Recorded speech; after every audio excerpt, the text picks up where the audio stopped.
Life cycle of stars, star नहीं लिखेंगे stars, क्योंकि अलग अलग स्टार्स की अलग अलग लाइफ साइकिल होती है। पहले शुरुआत करते हैं इनकी बर्थ से, बर्थ ऑफ स्टार। तो स्टार्स की बच्चों बर्थ होती है जब huge cloud of gases, large cloud of gases, very massive cloud of gases starts contracting due to gravitational pull. When massive clouds of gases, जैसे बोल लो हाइड्रोजन, बेसिकली तो हाइड्रोजन और हीलियम ही है सबसे ज्यादा, बाकी भी हैं and other organic, hydrogen, helium and other organic complexes and some other elements, ठीक है समझ गए। Starts contracting due to gravitational pull. मतलब गैस के कुछ मॉलिक्यूल्स हैं,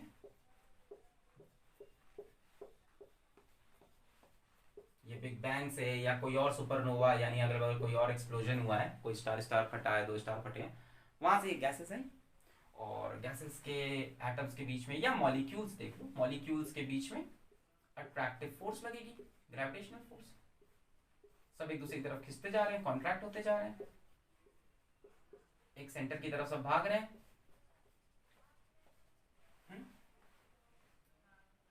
due to gravitational, strong gravitational, भाई जितना ज्यादा मास होगा उतना ज्यादा ग्रेविटेशनल पुल होगा। भाई ग्रेविटेशनल फोर्स मास पे प्रोपोर्शनल होती है, ग्रेविटेशनल फील्ड मास के प्रोपोर्शनल होती है, तो जितना ज्यादा मास होगा उतना ज्यादा पुल होगा। अब क्या होगा, due to this pull molecules will move fastly towards one another, बहुत तेजी से ये एक दूसरे की तरफ भागेंगे और वो सब की तरफ भागेंगे, towards centre, towards one another और टुवर्ड्स सेंटर, सेंटर बोल के या उसको कोर बोल दो, बहुत तेजी से भागेंगे। पहले शुरू में ऐसे आए, ऐसे अट्रैक्ट हुआ, अट्रैक्ट, जैसे मान लो 2 मास रख दो आप, इसको ऐसे सोचो, दूर रखें, एक दूसरे को अट्रैक्ट करेंगे, अट्रैक्ट करेंगे, इनकी स्पीड बढ़ेगी, अट्रैक्ट करेंगे स्पीड बढ़ेगी, अट्रैक्ट करेंगे स्पीड बढ़ेगी, बढ़ेगी बढ़ेगी बढ़ेगी बढ़ेगी बढ़ेगी, फ्रिक्शन विक्शन कुछ नहीं है, बढ़ेगी बढ़ेगी बढ़ेगी, जैसे ही पास आएंगे इनकी स्पीड बढ़ती जाएगी नहीं, फोर्स लगती जाएगी, एक्सेलरेशन है, वेलोसिटी बढ़ती जाएगी बढ़ती जाएगी बढ़ती जाएगी। Due to this pull molecules will move fastly towards one another और टुवर्ड्स सेंटर, यानी कोर की तरफ। A stage comes that their kinetic energy is so high, मतलब आप ब्रैकेट में लिख लो, काइनेटिक एनर्जी हाई मतलब temperature is so high, kinetic energy बढ़ेगी तो गैस का टेम्परेचर बढ़ेगा, काइनेटिक थ्योरी ऑफ गैस पहले ही पढ़ चुके अपन, ये हाफ के, so high that molecules breaks into atoms on further contraction, और contraction हुआ, contraction मतलब ये और पुल हुआ, जितना पुल होगा उतनी स्पीड बढ़ेगी, on further contraction kinetic energy increases, temperature increases। अब क्या होगा, एटम्स आयनाइजेस, क्या मिलेंगे आपको, bare nuclei with electron cloud. Temperature कहां पहुंच गया है, 10 की पावर 7 केल्विन के आसपास, कुछ मॉलिक्यूल्स से ज्यादा टेम्परेचर 10 पावर 9 केल्विन के आसपास, bare nuclei with electron cloud, क्या होगा, fusion begins. So this is how fusion begins in sun। कैसे स्टार्ट हुआ, मैंने कहा था ना कि टेम्परेचर मिला कैसे, आप बोलते हो कि फ्यूजन अर्थ पे नहीं होता, हमने कहा क्यों, आपने कहा टेम्परेचर कम है, हमने पूछा कहाँ होता है, आपने बोला सन पे, हमने बोला सन पे क्यों होता है, आपने बोला कि सन का टेम्परेचर ज्यादा है, हमने बोला सन का टेम्परेचर क्यों ज्यादा है, तो आप कहे क्योंकि वहां पे फ्यूजन हो रहा है, हमने कहा तो फ्यूजन स्टार्ट कैसे हुआ, तो आपने बताया कि ऐसा हुआ होगा कि गैस रहा होगा, हाइड्रोजन गैस आपस में अट्रैक्ट हुआ होगा, अट्रैक्ट होते में क्या होगा, स्पीड बढ़ेगी, स्पीड बढ़ेगी, स्पीड बढ़ेगी, स्पीड बढ़ेगी, इसी बढ़ेगी, काइनेटिक एनर्जी बढ़ेगी, काइनेटिक एनर्जी बढ़ेगी, टेम्परेचर बढ़ेगा, बढ़ते बढ़ते बढ़ते बढ़ते आग लग जाएगी, इतना टेम्परेचर बढ़ जाएगा कि फ्यूजन स्टार्ट हो जाएगा। अरे भाई कोई स्पेस शटल वगैरह होता है, जब अर्थ की ग्रेविटी के अंदर आता है तो इतनी स्पीड हो जाती है कि वो जल जाता है। यही मॉलिक्यूल्स आता है, वो इनके पास इतनी बहुत तेज आ रहे हैं, आपको ऐसे लग रहा है धीमे धीमे, वहां पास बहुत तेजी से आ रहे हैं, इतनी तेज आ रहे हैं कि इतनी काइनेटिक एनर्जी बढ़ गई, इतना टेम्परेचर बढ़ गया कि एटम्स आयनाइज हो गए, न्यूक्लियस एकदम बिना कपड़ों का, इलेक्ट्रॉन क्लाउड अलग अलग, और न्यूक्लियस मिलना स्टार्ट, और फ्यूजन स्टार्ट हो गया किसका, हाइड्रोजन का। Fusion of hydrogen begins. यहाँ पे सवाल आएगा सर बाकी चीजों का फ्यूजन क्यों नहीं हुआ, बहुत ही ऑब्वियस सवाल है, क्योंकि हाइड्रोजन के फ्यूजन को सबसे कम टेम्परेचर चाहिए, सबसे पहले तो वही होगा, क्योंकि हाइड्रोजन के न्यूक्लियस में सबसे कम पॉजिटिव चार्ज है। अरे भाई हाइड्रोजन न्यूक्लियस में एक एक पॉजिटिव चार्ज है ना, तो पहले तो यही मिलेंगे। अगर आप बोलो अभी हीलियम का फ्यूजन क्यों नहीं हो रहा, तो भूल जाओ भैया, हीलियम में रिपल्शन ज्यादा है, हीलियम में रिपल्शन बहुत ज्यादा है, हीलियम बहुत स्टेबल एलिमेंट है, binding energy per nucleon 7 mega electron volt, ये थोड़ी ना मिलना चाहेगा अभी। तो हाइड्रोजन का फ्यूजन स्टार्ट हुआ, हीलियम हीलियम शांत बैठे, और यही चीज चलती रहती है 90% लाइफ टाइम ऑफ स्टार में। अब जो चल रहा है उसको बोलते हैं सीक्वेंस फेज। सीक्वेंस फेज, इसी को मेन फेज समझ सकते हो, यूथ समझ सकते हो। अपना 90% लाइफ इसी फेज में जाता है, ठीक है। तो क्या होगा इसमें, क्या होगा, क्या होगा, जैसे सन की बात कर रहे हैं हम लोग, क्या हुआ, हुआ ये कि, हाँ हुआ ये कि कॉन्ट्रैक्शन तो हो ही रहा है, हुआ ये कि ग्रेविटेशनल पुल लग रहा है सब पे, ठीक है, ग्रेविटेशनल पुल लग रहा है एफ जी, जिसकी वजह से सब अंदर आना चाह रहे हैं, पर फ्यूजन की वजह से, due to fusion of hydrogen to helium, heat is released. अब बच्चों जब कहीं पे हीट रिलीज होगी तो गैसेस का एक्सपेंशन होना चाहिए, बिल्कुल होगा, एक्सपेंशन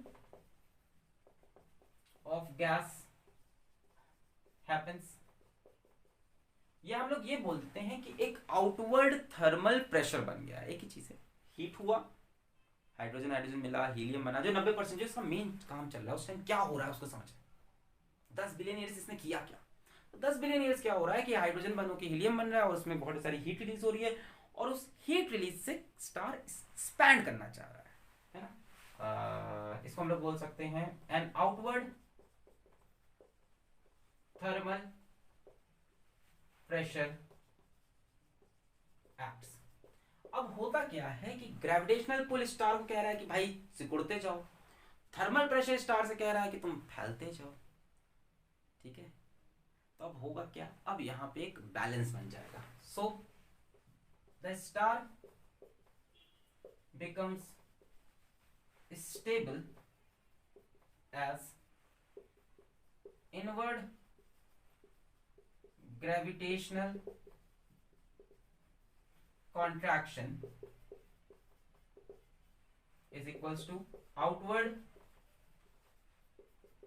thermal expansion। दोनों बराबर से हो रहे हैं, यहां से एक आउटवर्ड थर्मल एक्सपेंशन होना चाह रहा है, इसका हीट की वजह से गैस एक्सपैंड करना चाह रही है, एफ थर्मल लिख देते हैं, और अंदर एफ ग्रेविटेशनल, और दोनों फोर्सेस की वजह से ये स्टार स्टेबल हो जाता है, और एक पर्टिकुलर शेप में 10 मिलियन ईयर्स तक दिखता है, यानी सन का शेप ना कम हो रहा है ना ज्यादा हो रहा है, फॉर 10 बिलियन ईयर्स स्टेबल है। थोड़ा थोड़ा अंदर कॉन्ट्रैक्ट होता है क्योंकि थोड़ा सा हाइड्रोजन खत्म हो रहा है लगातार, थोड़ा थोड़ा कॉन्ट्रैक्ट, बट खत्म होता है तो उससे हीट बनती है, तो फिर बाहर एक्सपैंड करना चाहता है, तो ओवरऑल एक स्टेबल साइज बना रहता है।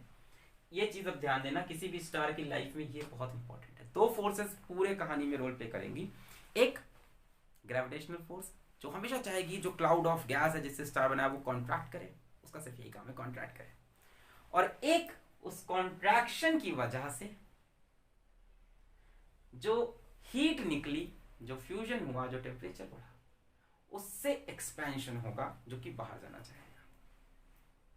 ठीक है, सेकेंड लॉ ऑफ थर्मोडायनेमिक्स को ही स्टेट कर रहा है कि इसने खुद ही ऐसी चीज बना ली जो इसी को रोक रही है। ये तो होता है ना कि जो चीज बनेगी it will oppose the cause producing it, तो वही हो रहा है यहाँ पे। ऐसा चला फॉर 10 बिलियन ईयर्स। अब समझ में आ गया स्टार की साइज क्यों स्टेबल है। कॉन्ट्रैक्शन अभी भी होना चाह रहा है, बट कॉन्ट्रैक्शन की वजह से स्पीड बढ़ रही, टेम्परेचर बढ़ रहा, फ्यूजन हो रहा, उससे हीट आ रही, हीट से फिर एक्सपेंशन होना चाह रहा। 10 बिलियन ईयर्स। अगर अपने सन की हम लोग पर्टिकुलर बात करें तो सन इसमें से 5 बिलियन ईयर्स जी चुका है, और अभी रिमेनिंग भी कितने हैं, 5 बिलियन ईयर्स, यानी हम लोग के पास 5 बिलियन ईयर्स हैं। सर उसके बाद क्या होगा? अरे हाइड्रोजन खत्म हो जाएगा। कब तक हाइड्रोजन जल जल के हीलियम बनेगा? एक दिन सारा हाइड्रोजन खत्म हो जाएगा। ये जो आप पढ़ते हो 4H1 1 plus 2 electron gives helium 4 2 plus 2 anti neutrino 6 gamma particle plus 26.7 mega electron volt, ये रिएक्शन खत्म हो जाएगा। सारा हाइड्रोजन जितना सन के कोर में है सब खत्म। और अलग अलग स्टार के लिए अलग अलग होता है ये लाइफ सीक्वेंस फेज। जितना मैसिव स्टार उतनी जल्दी खत्म होता है, जितना बड़ा स्टार उतनी जल्दी खत्म होता है, उतना ज्यादा उसमें ग्रेविटेशनल पुल होगा, उतनी जल्दी बर्न आउट होगा। जितना मास उतना ज्यादा बर्न आउट, जितना मास उतना ज्यादा ग्रेविटेशनल पुल। फील आ रहा है? अच्छा, फिर एक समय आया कि हाइड्रोजन खत्म, 5 बिलियन ईयर्स बाद पोते के पोते के पोते के पोते के पोते के पोते तब तक मर चुके हैं। पोता सर बेटा मेरा। अरे आगे बढ़ो, मिटा दें इसको। अच्छा, तो सीक्वेंस फेज खत्म पे आएगा जब हाइड्रोजन खत्म हो जाएगा सन के कोर में से। अभी सन की बात करते हैं। हाँ, सन के कोर में से। ये तो किसी भी स्टार में खैर ट्रू है ये चीजें। So, a stage comes when all hydrogen depletes from core of star. अब क्या होगा? स्टार ठंडा पड़ जाएगा, हाइड्रोजन खत्म हो गई, बर्निंग खत्म हो गई, fusion stops and star gets cold. Star ठंडा पड़ गया। It will glow red. अब ऐसा भी नहीं कि एकदम फ्रीजर वाला ठंडा हो गया, फ्रिज वाला रेड अभी भी है। देखो यार, अभी भी जो एटम्स हैं वो कॉन्ट्रैक्ट तो हो रहे होंगे। भाई क्या हो रहा होगा ऐसे में? when all hydrogen depletes from core of star, fusion stops. जरा आगे पढ़ते हैं पहले से। Fusion stops and there is no thermal pressure to balance gravitational contraction. अभी contraction होता जाएगा, फ्यूजन खत्म, कॉन्ट्रैक्शन तो होता रहेगा, अभी वो तो चल ही रहा था हमेशा से। उसको बैलेंस कौन कर रहा था? Heat, thermal pressure. Thermal pressure खत्म हो गया, एक्सपेंशन खत्म हो गया, कॉन्ट्रैक्शन होता जाएगा होता जाएगा होता जाएगा। Gravitational, there is no pressure to balance gravitational contraction. अच्छा, स्टार गेट्स कूलर, पहले से कूलर हो जाएगा, एंड अपीयर्स रेड। पहले स्टार येलो दिखता है, अब रेड दिख रहा है। ऐसा क्यों? अगर आपको ये याद हो, विबग्योर, VIBGYOR, विबग्योर में जब आप इस तरफ जाते हो तो फ्रीक्वेंसी डिक्रीज करती है। फ्रीक्वेंसी मतलब एनर्जी डिक्रीज कर रही है। येलो की एनर्जी ज्यादा होती है, रेड की एनर्जी कम होती है। कोई चीज अगर येलो येलो जल रहा है मतलब वो ज्यादा गर्म है, कोई चीज रेड रेड जल रहा है मतलब कम गर्म है। कम गर्म क्यों है? क्योंकि फ्यूजन नहीं हो रहा है अंदर। तो सर गर्म क्यों है? क्योंकि अभी भी कॉन्ट्रैक्ट तो हो रहा है। लाइफ साइकिल ऑफ स्टार समझ रहे हो?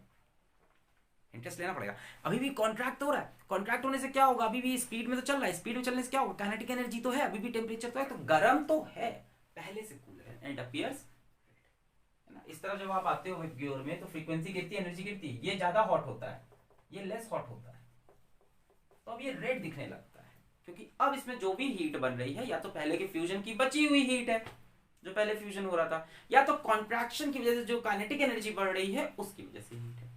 दूसरी चीज यहीं पे क्या होती है, ध्यान से सुनना, अब एक स्टेज जो आ रही है वो देखना बड़ा ध्यान से। दूसरी चीज क्या होती है, there is still some hydrogen left in outer shell of core. भाई कोर में हाइड्रोजन खत्म हुई, बाहर तो होगी। सबसे ज्यादा टेम्परेचर कहां पे होगा, कोर में। जितना सेंटर में जाओगे उतनी तेज मॉलिक्यूल्स आ रहे होंगे, वहां सबसे ज्यादा टेम्परेचर होगा। तो सबसे पहले हाइड्रोजन कोर में खत्म होगी, फिर बाहर बाहर बाहर बाहर होते होते, नहीं समझा भाई, मॉलिक्यूल स्पीड में आ रहे हैं, जो सबसे क्लोज पहुंच गए हैं कोर में एकदम, उनकी स्पीड सबसे ज्यादा, वहां टेम्परेचर सबसे ज्यादा, तो सबसे पहले वहां हाइड्रोजन खत्म हो गया, सबसे पहले फ्यूजन वहीं हो रहा था। अभी बाहर थोड़ा बहुत हाइड्रोजन तो बचा होगा इन अ शेल, ऐसे मान लो ये कोर है, कोर में हाइड्रोजन खत्म, तो यहां तो हाइड्रोजन बचे होंगे भी थोड़े, यहां नो हाइड्रोजन, बट यहां तो बचे होंगे। अब क्या होगा, left in outer shell of core, this hydrogen now fuses to give helium, अभी भी थोड़ा बहुत फ्यूजन होता रहेगा, and the outer layer of star expands due to heat of fusion। बड़ी अजीब फेज आ गई है, अंदर वाले लेयर कॉन्ट्रैक्ट कर रहे हैं, लाइफ साइकिल ऑफ स्टार्स हो रहा है, मजाक थोड़ी है, अंदर वाले लेयर्स कॉन्ट्रैक्ट करना चाह रहे हैं, यानी कोर तो कॉन्ट्रैक्ट करना चाह रही, पर शेल के अंदर हो रहा फ्यूजन हाइड्रोजन का, जिसकी वजह से बन रही हीट, जिसकी वजह से आउटर लेयर एक्सपैंड कर रही है। The star appears as a red giant, तो इसको बोलते हैं रेड जाइंट फेस। रेड क्योंकि रेड दिख रहा है, क्योंकि ठंडा हो गया है, जाइंट क्योंकि ये एक्सपैंड किया है। आउटर लेयर क्यों एक्सपैंड की है, क्योंकि आउटर शेल में अभी फ्यूजन बाकी है, कोर में हाइड्रोजन खत्म हुआ, बाहर बाकी था, उससे हीट निकली और आउटर लेयर एक्सपैंड की। अपना सन जब रेड जाइंट फेज में पहुंचेगा तो इतना बड़ा हो जाएगा, इतना एक्सपैंड कर जाएगा कि मरकरी को सॉलो कर लेगा। मरकरी जो सबसे पहला प्लैनेट उसको खा जाएगा, वो इतना बड़ा हो जाएगा साइज में in its red giant phase. इसको बोलते हैं रेड जाइंट फेज। तो सबसे पहले बर्थ, फिर आती है सीक्वेंस फेज, और फिर आता है रेड जाइंट फेज। कब आता है, जब हाइड्रोजन खत्म हो जाता है। मेन अपनी लाइफ ये जी चुका है हाइड्रोजन खत्म। अब शेल में हाइड्रोजन है जो बर्न हुई, तो बाहर एक्सपेंशन हुआ गैसेस का, यहाँ पे कुछ गैसेस हैं, और अंदर कोर अभी भी कॉन्ट्रैक्ट करना चाह रही और रेड जाइंट दिख रहा है। ऐसा चलता है काफी देर तक, पर कोर अभी भी कॉन्ट्रैक्ट कर रही है। अब क्या होगा, अब डिपेंड करता है साइज ऑफ स्टार पे, इसके आगे अलग अलग स्टार की अलग अलग जीवन होते हैं। तो हम लोग इसको डिवाइड कर लेंगे दो पार्ट में। एक उन स्टार के बारे में बात करेंगे जो सन या सन की साइज के आसपास हो, और एक वो स्टार जो सन की साइज से बहुत ज्यादा हो। फॉर स्टार्स हैविंग मास, अब देखो मास ऑफ स्टार ऐसे लिख लो, greater than equal to mass of sun, less than equals to 8 times of mass of sun. बच्चों ये आज डिनोट करेगा मास ऑफ सन को, या इसको सोलर मास बोला जाता है।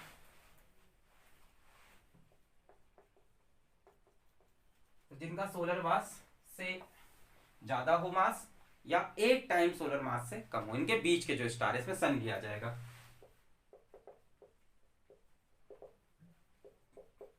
सन की भी कहानी यही आएगी। रेड जायंट के बाद क्या होगा हमें देखना है। तो रेड जायंट के बाद क्या हुआ कि कोर अभी भी कॉन्ट्रैक्ट कर रही है, the core still contracts due to gravitational pull,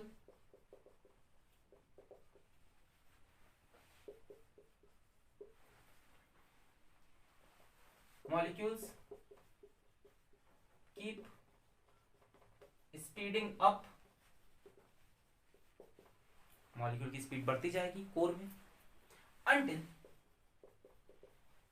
the kinetic energy is so high, मतलब टेम्परेचर बहुत ज्यादा हो गया, इतना ज्यादा हो गया कि हीलियम का फ्यूजन स्टार्ट हो गया। That fusion of helium to fusion of helium to carbon occurs. समझे? शुरू में नहीं हो पाया, बट अब क्योंकि कोर बहुत छोटी हो गई है, क्योंकि कॉन्ट्रैक्शन बहुत ज्यादा हो गया है, ग्रेविटेशनल पुल बहुत हाई है, काइनेटिक एनर्जी बहुत ज्यादा है, टेम्परेचर इतना ज्यादा है कि अब वो हीलियम जिसके न्यूक्लियस में दो दो पॉजिटिव चार्ज हैं, अब ये इनको भी फ्यूज करने लगा है। और क्या बना रहा है? हीलियम के फ्यूजन से कार्बन बन रहा है। This continues for 1 billion years approx, सब तारों के लिए अलग अलग होगा। फॉर 1 बिलियन ईयर, जितना ज्यादा मास उतनी जल्दी टाइम खत्म होगा, जितना ज्यादा मास होगा उतनी जल्दी ये कम होगा। 1 billion year until all helium depletes. अब लो हीलियम भी खत्म हो गया, अब क्या होगा? हीलियम डिप्लीट हुआ, again the core contracts without any thermal pressure to balance। देखो बीच में थोड़ी देर के लिए थर्मल प्रेशर ने बैलेंस किया होगा, जब हीलियम बर्न होकर कार्बन बन रहा होगा, फिर साइज स्टेबल हो गया होगा। इस टाइम पे जो तारे का साइज होगा वो स्टेबल हो जाएगा, क्योंकि इस टाइम आपको फिर से एक थर्मल प्रेशर मिल रहा है फ्यूजन की वजह से, थोड़ी देर तक स्टेबल साइज रहा, फिर वो भी खत्म। अब फिर से कुछ बाहर एक्सपेंशन करने का, फिर अंदर कॉन्ट्रैक्ट, समझ? अंदर कॉन्ट्रैक्ट किया, पहले हाइड्रोजन बन हुआ उसने रोक दिया, थोड़ी देर फिर हाइड्रोजन खत्म हुआ, फिर कॉन्ट्रैक्ट हुआ, हीलियम बन हुआ उसने रोक दिया, फिर हीलियम भी खत्म, फिर कॉन्ट्रैक्ट। अब क्या होगा? अब कॉन्ट्रैक्ट करते करते स्पीड इतनी बढ़ जाएगी, काइनेटिक एनर्जी इतनी बढ़ जाएगी कि कार्बन जिसके अंदर 6 प्रोटॉन है, जिसके अंदर 6 प्रोटॉन है, उसको फ्यूज करे नहीं। इन तारों का इतना मास नहीं है, इन तारों के पास इतनी ग्रेविटेशनल फील्ड नहीं है, इन तारों के पास इतना पुल नहीं है कि वो 6 प्रोटॉन वाले न्यूक्लियस का फ्यूजन करा सके। अब फ्यूजन नहीं होगा। The kinetic energy is never so high in such stars that it can cause fusion of carbon nuclei. अब बहुत मैसिव कोई तारा होता तो उसमें कार्बन फ्यूज करके नाइट्रोजन बना लेता, फिर नाइट्रोजन फ्यूज करके ऑक्सीजन बढ़ता जाता, समझ रहे हो? हाइड्रोजन से हीलियम, हीलियम से कार्बन, कार्बन कार्बन से नाइट्रोजन, नाइट्रोजन नाइट्रोजन से ऑक्सीजन, करते करते करते आगे। पर यहाँ इतना मास नहीं है, अपने सन की कहानी यहीं खत्म हो जाएगी। एक बार हाइड्रोजन बर्न आउट होगा, रेड जायंट बनेगा, ये मरकरी को अंदर लेगा, उसके बाद ये हीलियम को बंद करना स्टार्ट करेगा और कॉन्ट्रैक्ट होगा, कार्बन बनाएगा, फिर और जब कॉन्ट्रैक्ट हुआ इसके बाद तब काइनेटिक एनर्जी इतनी नहीं बढ़ पाएगी, कार्बन को ये फ्यूज करेगा। कार्बन ही इसका एंड है, अपना सन कार्बन फेज में ही एंड होगा। फाइनली क्या होगा सन का, पढ़ते हैं, ये भी नोट कर लिया, इतना देख लिया, मिटा रहे। ओके, अब बात करते हैं डेथ फेज की। डेथ ऑफ सन। वहां सन हम लोग को देख के हंस रहा होगा, तुम लोग हमसे पहले मरोगे मेरी मौत का तमाशा देखने वालों डेथ ऑफ सन। तो डेथ ऑफ सन कैसे होगी? when all helium depletes, only carbon is left in core. The core contracts. The core contract, अब contract करेगी, कोई यहाँ थर्मल प्रेशर नहीं है, without any thermal pressure, but some helium is still left in outer shell। याद आया जैसे hydrogen बचा था, outer shell of core fuses to give carbon and heat। This heat expands outer layer of sun या star. फिर से वही कहानी हुई कि यहाँ पे तो हीलियम खत्म हो गया है, पर शेल में अभी भी हीलियम बचा हुआ है, तो ये हीलियम फ्यूज करेगा और आउटर लेयर फिर से एक्सपैंड हो जाएगी। और ये रेड जायंट फेज से भी ज्यादा एक्सपैंड करेगी, रेड जायंट तो पहले ही हो चुका था, ये इतना एक्सपैंड करेगी कि अब ये अर्थ को भी अंदर ले लेगा इस टाइम पे। अब ये अर्थ भी इसका पार्ट बन जाएगा। The sun loses mass from outer layer. Outer layer इतना एक्सपैंड कर गई है कि अब मास लूज करने लगेगा, सन बहुत अनस्टेबल हो गया है। And the core contracts until electron degeneracy pressure stops it. अब ये क्या चीज है, कोर कॉन्ट्रैक्ट कर रही है, तो कोर कॉन्ट्रैक्ट करते करते करते करते ऐसी जगह पहुंच जाएगी जहां पे इलेक्ट्रॉन डीजेनरेसी प्रेशर आ जाएगा। ये क्या है, आपने पॉलीज एक्सक्लूजन प्रिंसिपल पढ़ा था कि एक ही ऑर्बिटल में दो इलेक्ट्रॉन नहीं रह सकते। एक्चुअल में ये प्रिंसिपल ऐसा नहीं है। एक्चुअल में जो पॉलीज एक्सक्लूजन प्रिंसिपल वो ये कहता है कि किसी एक जगह पे एक ही टाइम पे दो चीजें नहीं हो सकती। बहुत सिंपल सी बात है। अगर मैं इस टाइम लैंड के 0.2 स्क्वायर फीट एरिया में खड़ा हूं तो उस एरिया में अब आप नहीं खड़े हो सकते एट द सेम टाइम। तो इलेक्ट्रॉन डीजेनरेसी प्रिंसिपल यही है कि भाई ठीक है ये कोर कॉन्ट्रैक्ट कर रही है, माना कि कोर कॉन्ट्रैक्ट कर रही है, पर करते करते करते जब कोर बहुत क्लोज आ गई तो एक पार्टिकल दूसरे पार्टिकल के ऊपर थोड़ी ना चढ़ जाएगा।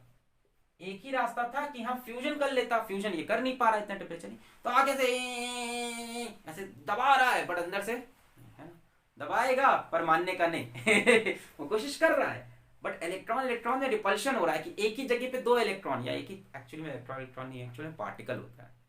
पॉलीज एक्सक्लूजन प्रिंसिपल इलेक्ट्रॉन के लिए था ही नहीं, पार्टिकल के लिए बोला था उन्होंने, अगर आप उठा के पढ़ो कायदे से कि एक ही जगह पे एक साथ दो पार्टिकल नहीं हो सकते, दो पार्टिकल नहीं हो सकते, तो इलेक्ट्रॉन डीजेनरेसी प्रिंसिपल फाइनली इसको क्या कर देगा, स्टेबल कर देगा। अंदर की तरफ लग रहा है ग्रेविटेशनल पुल, बाहर की तरफ इलेक्ट्रॉन डीजेनरेसी प्रेशर।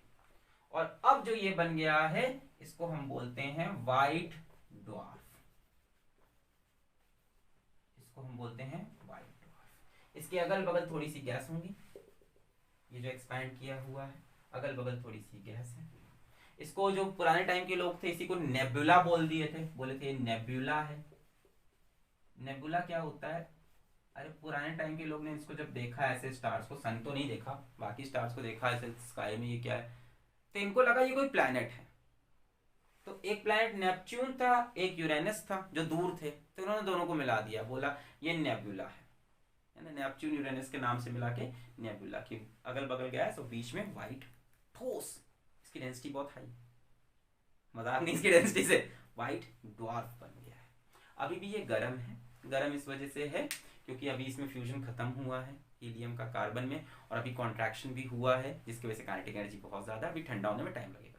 अब आके रुक गए सब, गर्म हो गए, हाँ ठंडा हो रहा है, ठंडा हो रहा है, ठंडा हो रहा है। अब ठंडा होते होते इसको फिर से लगेगा 10 बिलियन ईयर्स, और 10 बिलियन ईयर्स के बाद ये पूरी तरह से ठंडा होके बन जाएगा ब्लैक ड्वार्फ।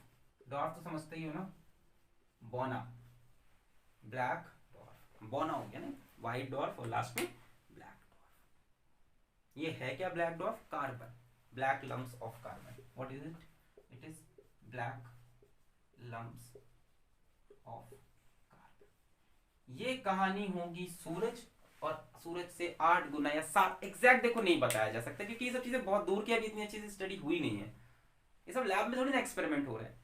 तो 8 गुना 7 गुना 5 गुना मास जो सूरज के हैं वो करीब, और हर तारे की अपनी जिंदगी होती है, अपनी लाइफ होती है। तो एक एवरेज जो लॉ बना है वो ये बना है कि इनका ये होता है। रेड जायंट फेज के बाद डेथ होती है, बहुत सिंपल है, पहले हाइड्रोजन बन हुआ, हीलियम बना, फिर और सिकुड़ा, फिर हीलियम से कार्बन बना, फिर कार्बन बन के रह गया, ऐसे समझ लो। White dwarf, white dwarf last में ठंडा हो गया 10 बिलियन ईयर्स में, ये कूल करके black dwarf, and this is the death of our sun. अपना सन ब्लैक होल नहीं बनने वाला, उसके पास इतना मास नहीं है। मिटा रहे इसको। चल अब बात करते हैं उन स्टार्स की जिनका मास सन से बहुत ज्यादा है। Second, for stars with mass m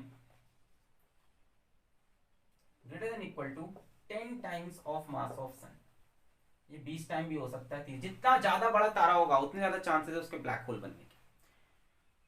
जो सन के मास से, सोलर मास से 10 गुना बड़ा, यानी अपना सूरज बहुत छोटा तारा है यार, बहुत छोटा तारा है, और सूरज बहुत छोटा तारा, उससे बहुत बड़े बड़े तारे हैं, तो सन के मास से भी 10 गुना जो बड़ा है उसके साथ क्या होगा। अब सुनो, रेड जायंट फेज के बाद, रेड जायंट फेज के बाद हाइड्रोजन खत्म हो गया है, hydrogen is over, helium starts fusing to carbon, फिर क्या होगा, helium depletes, contraction continues, contraction continue होगा तो उससे क्या होगा, काइनेटिक एनर्जी इंक्रीजेस। अब बच्चों इसका मास इतना ज्यादा है कि इसमें ग्रेविटेशनल पुल इतना ज्यादा होगा कि काइनेटिक एनर्जी इतनी ज्यादा बढ़ेगी कि टेम्परेचर इतना ज्यादा बढ़ेगा कि carbon carbon fuses to nitrogen. फिर क्या होगा, कार्बन डिप्लीट करेगा, फिर क्या होगा, नाइट्रोजन नाइट्रोजन फ्यूज करके ऑक्सीजन बनेगा, फिर ऑक्सीजन ऑक्सीजन फ्यूज करेगा, चलते चलते चलते चलते चलते चलते चलते फाइनली आयरन बन जाएगा। Now iron is the most stable nuclei. अब इसके बाद फ्यूजन नहीं होगा क्योंकि इसके बाद स्टेबिलिटी नहीं मिलेगी, इसके बाद एंडोथर्मिक होगा, है ना, fusion of iron to heavier elements is endothermic। तो ये तो होना ही नहीं है, आयरन का फ्यूजन आगे हीट रिक्वायर्ड होगी, कहां से लेके आओगे हीट, कहोगे सर हीट तो मिली उसी से टेम्परेचर कब तक चलेगा वो। असल में तो फ्यूजन एक्सोथर्मिक होना चाहिए, तो आयरन पे आके स्टेबिलिटी मिल गई। इसके बाद चाहे जितना बड़ा तारा हो, ये बहुत बड़े तारे थे, इनके पास बहुत ग्रेविटेशनल फोर्स थी, ये बहुत अमीर लोग थे, इनके पास बहुत पैसा था, इन्होंने खूब काइनेटिक एनर्जी दी, बोला फ्यूज करो, हाइड्रोजन से हीलियम बनाओ, हीलियम से कार्बन बनाओ, कार्बन से नाइट्रोजन, नाइट्रोजन से ऑक्सीजन, इसको बोलते हैं सीएनओ साइकिल। मतलब करते जाओ फिर ऑक्सीजन से करते जाओ आयरन तक पहुंच गए। पर आयरन का फ्यूजन थोड़ी ना कर सकते हैं, बाहर से कौन हीट देने जाएगा उनको वहां। तो आयरन पे आके खेल खत्म होगा। अब क्या होगा, मिटा रहे, ओके। अब इनकी डेथ आएगी, सन की डेथ कहां पे हो गई, कार्बन पे, और इनकी डेथ कहां पे होगी, आयरन पे। बड़े स्टार्स की, अमीर लोग की death. After iron fusion stops, contraction continues due to absence of thermal pressure. भाई कोई थर्मल प्रेशर है नहीं, कोई एक्सपेंशन है नहीं, कॉन्ट्रैक्शन कंटिन्यू। कितना भी कॉन्ट्रैक्शन हो जाए आयरन को नहीं फ्यूज कर सकते, एंडोथर्मिक के बाहर से हीट कहां से लेके आओगे, इतना नहीं टेम्परेचर मिल पाता। The contraction reaches a phase where the star cannot stand its own weight। तारा अपने ही भार को नहीं संभाल पा रहा है, और यहां पे होता है supernova. What is supernova, supernova is implosion, not explosion, implosion. भाई छोटा होते होते होते होते अब सोच लो डेंसिटी कितनी बढ़ गई, मास तो उतना ही है, सन से 10 गुना 20 गुना ज्यादा बड़ा मास, आयरन बन गया एकदम। अब यहां पे क्या होता है, अचानक से इम्प्लोजन। एक्सप्लोजन नहीं, इम्प्लोजन क्या होता है? एन इनवर्ड एक्सप्लोजन, अंदर की तरफ एक्सप्लोजन, बाहर की तरफ मास नहीं जाएगा, अंदर ऐसे ऐसे जुम ऐसे आ रहा है, पुचू, अचानक से एक बार जुम जुम, सोचो कितनी ग्रेविटेशनल फील्ड क्रिएट करता होगा, जुम। इसको बोलते हैं सुपरनोवा या डेथ ऑफ हैवी स्टार। क्या है सुपरनोवा में? कोर किस चीज की है? आयरन की कोर। किसकी होगी? Iron core. पूरी कोर किसकी है? Iron core. अचानक से शुम ऐसे हो गया। अब इसके बाद क्या होगा? फिर डिपेंड करेगा स्टार के मास पे। अब इसके बाद सुपरनोवा के बाद दो चीजें हो सकती हैं, या तो वो न्यूट्रॉन स्टार बन के स्टेबल हो जाएगा, या तो वो ब्लैक होल बन जाएगा। सुपरनोवा तक खेल समझ में आया? अपना सन यहां तक नहीं पहुंच पाएगा। अब सुपरनोवा के बाद क्या होगा? पहला हो सकता है न्यूट्रॉन स्टार। तो न्यूट्रॉन स्टार बच्चों वो बनेंगे whose कोर मास, कोर किसकी है? आयरन की।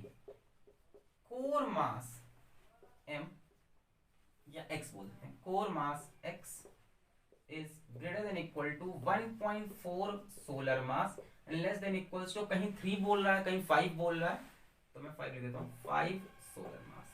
कहीं 3 लिखा है पर नासा की जो वेबसाइट है वो इसको 5, तो नासा की वेबसाइट पर टेस्ट करेंगे हम लोग। तो 1.4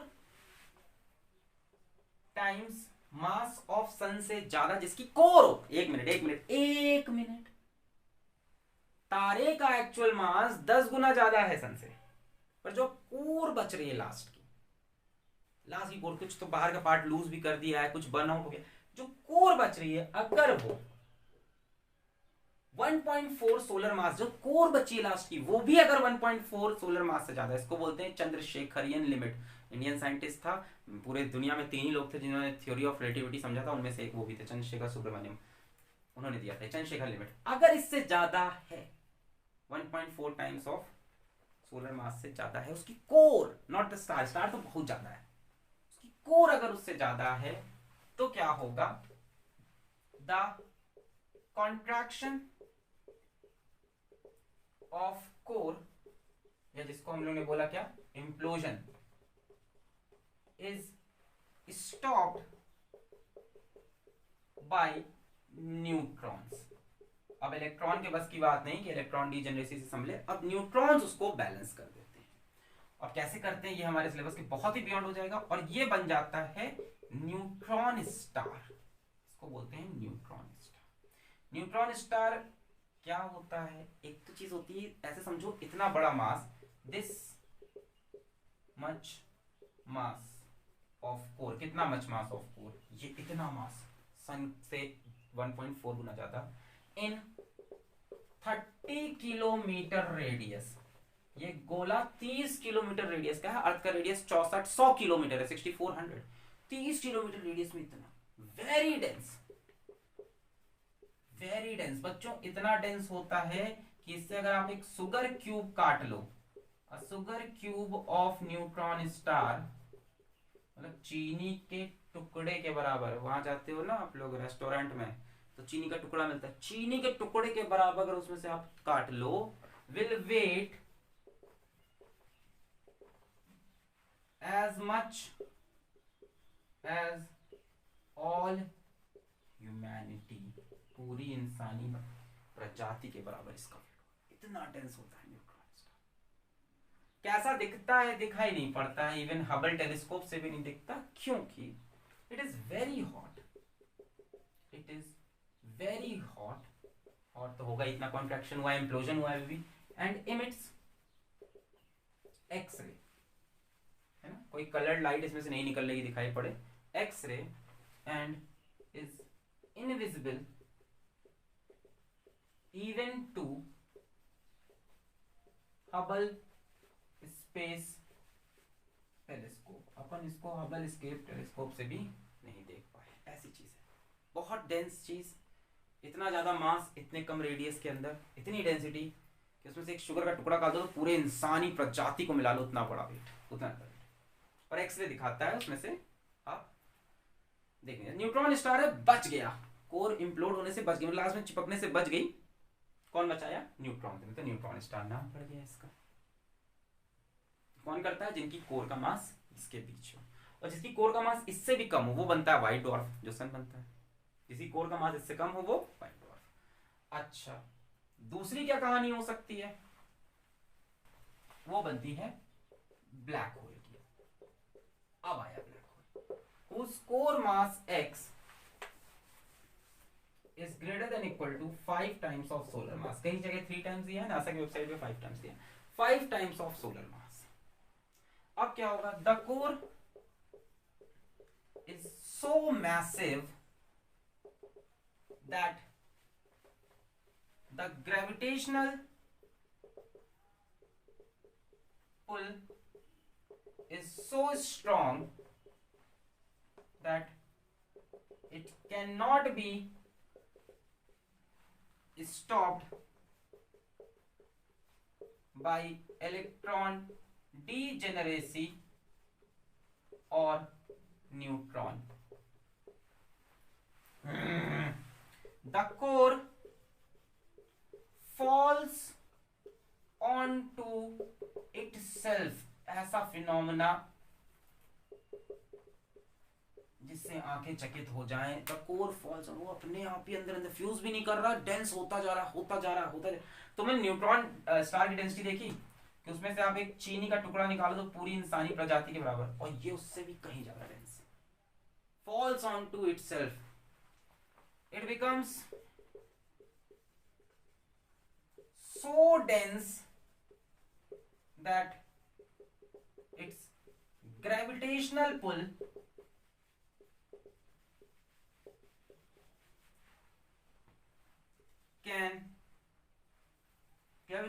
doesn't allow even light to escape। इतनी डेंसिटी हो गई ब्लैक होल, इसीलिए तो ब्लैक होल बोला जाता है ना, उसमें से लाइट भी नहीं निकल सकती। इतनी डेंसिटी हो गई कि उसमें से लाइट भी बाहर नहीं आ पा रही, इतनी डेंसिटी कि उसमें से लाइट भी बाहर नहीं आ पा रही। एस्केप वेलोसिटी पढ़ा है आपने? एस्केप वेलोसिटी पढ़ा था? एस्केप वेलोसिटी का फॉर्मूला √2gm/r। अर्थ के लिए एस्केप वेलोसिटी कितनी होती है? 11.2 किलोमीटर पर सेकेंड। यानी अर्थ से अगर आपको किसी चीज को एस्केप कराना है तो उसे 11.2 किलोमीटर पर सेकेंड की से ज्यादा स्पीड से बाहर फेंकना होगा। अर्थ की एस्केप वेलोसिटी 11.2 किलोमीटर पर सेकेंड, यानी इससे ज्यादा स्पीड से फेंको तभी वो अर्थ से बाहर जाएगा। अगर आप ब्लैक होल की बात करो तो ब्लैक होल का मास तो बहुत ज्यादा है। अरे यार, मास तो कोर का इससे ज्यादा, सूरज के मास से 5 गुना ज्यादा, क्या पता 10 गुना, 20 गुना, 30 गुना ज्यादा हो। ये तो ग्रेटर देन का साइन, 30 गुना ज्यादा सन के मास से कोर का। और बच्चों जो उसका रेडियस है वो बहुत छोटा है, 30 किलोमीटर। तो न्यूट्रॉन स्टार था, इसका उससे भी छोटा। मास बहुत बड़ा, रेडियस बहुत छोटा, इसकी वजह से एस्केप वेलोसिटी बहुत बड़ी हो जाती है। Escape velocity is greater than 3 × 10⁸ meter पर सेकेंड। यहां से किसी चीज को अगर बाहर निकलना है तो उसकी स्पीड 3 × 10⁸ मीटर पर सेकेंड से ज्यादा हो, जो कि इम्पॉसिबल है अभी तक। अभी तक माना जाता है लाइट की स्पीड मैक्सिमम है, and even light can not escape black hole. Clear? क्यों ब्लैक होल से लाइट नहीं निकल पाती समझ में? तो कॉन्ट्रैक्ट करते करते इतना डेंस हो गया, न्यूट्रॉन स्टार से कहीं ज्यादा डेंस, मास इतना ज्यादा, रेडियस इतना कम, इतने से रेडियस में इतना सारा मास। क्या ग्रेविटेशनल फील्ड बन रही होगी। एस्केप वेलोसिटी का फॉर्मूला √2gm/r। अर्थ के लिए इसकी वैल्यू आती है 11.2, यानी अर्थ से कोई चीज फेंकनी हो बाहर तो 11.2 किलोमीटर पर सेकंड से ज्यादा की स्पीड दो। पर यहाँ की एस्केप वेलोसिटी इससे भी ज्यादा है, इससे ज्यादा स्पीड से कुछ नहीं जा सकता। अगर लाइट भी इसके आसपास से जा रही होगी तो बेंड हो जाएगी इसके अंदर, इतनी स्ट्रॉन्ग ग्रेविटेशनल फील्ड होती है। तो बस इंट्रोडक्शन ही दे सकते हैं, इसी में लेक्चर काफी बड़ा हो गया। यहीं पे चैप्टर करते हैं समाप्त। जरूर कमेंट करके आज बताना कि ये पार्ट कैसा लगा। पढ़ाई करते रहें। All the very best.